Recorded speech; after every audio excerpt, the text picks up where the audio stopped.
So the BDNF is higher in a positive way, threefold in 90 days. That means keeping your emotions in balance, keeping in a good state of experience and sharpness of mind and pleasantness of experience shouldn't even be a problem. There is another dimension. You know what is a cannabinoid? In India it is known as ganja, or everywhere else it's known as marijuana.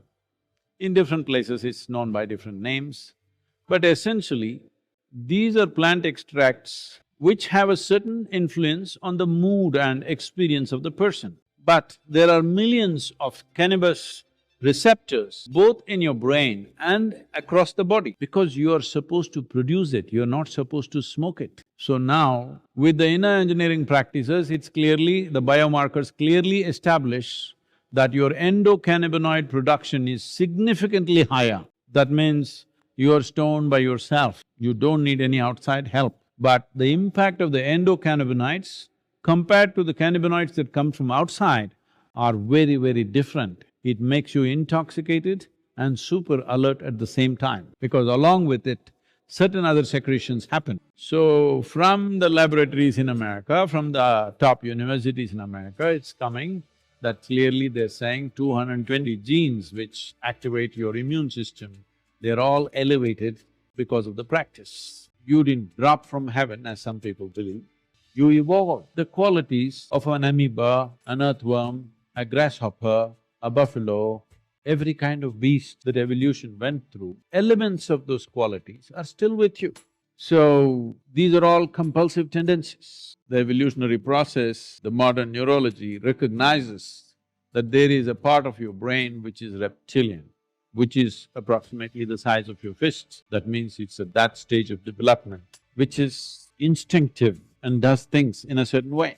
But over that, a flower of cerebral cortex evolved, which is a happening which happened after human spine became erect, which is what makes you human, which is what gives you thoughts about universality of the existence, which is what gives you an idea that everything is one, which is what allows you to be a scientist. This is what allows you to be a spiritual seeker. But if you go back to this, all you have is instincts of survival. So the entire process, the human effort through education, through spiritual process, through meditation, everything is to move away from this and function from the outer dimension, which is a more recent happening, but this gives you a sense of seamless way of approaching life. If you go to the reptilian brain of who you are, fixing boundaries is all that you know. So whenever you are having problems with people around you, always wanting to fix your boundaries, this is mine, this is yours, my space, your space, my air, your air, when it comes, you must know you gotten here. Now the spiritual process, the yogic dimension is looking at how to make this, because if you function only from one aspect of your brain, it'll work, but not enough, you're not using all of it. There is evidence to show that the reptilian brain can become more transparent and starts communicating with the outside part of the brain. There are experiments, there are studies which show that with certain practices of meditativeness, reptilian brain, which is always about fixing boundaries, will begin to communicate with the outer part of the cerebral cortex and it function as one brain. So I don't know if you should, the flower should open up. And that is why you will see all the imagery in the yogic culture, flower, flower, small flower, small flower, small flower, big flower, opened up. Now human intelligence is functioning in a very unifying way, not in a divisive way, not in a way that you will become exclusive, you will become inclusive. Inclusiveness is not a philosophy, inclusiveness is the nature of the existence. No other creature is able to realize this. They're all busy fixing boundaries. The dog is peeing all over the place, not because of urinary problem, but he's establishing a kingdom.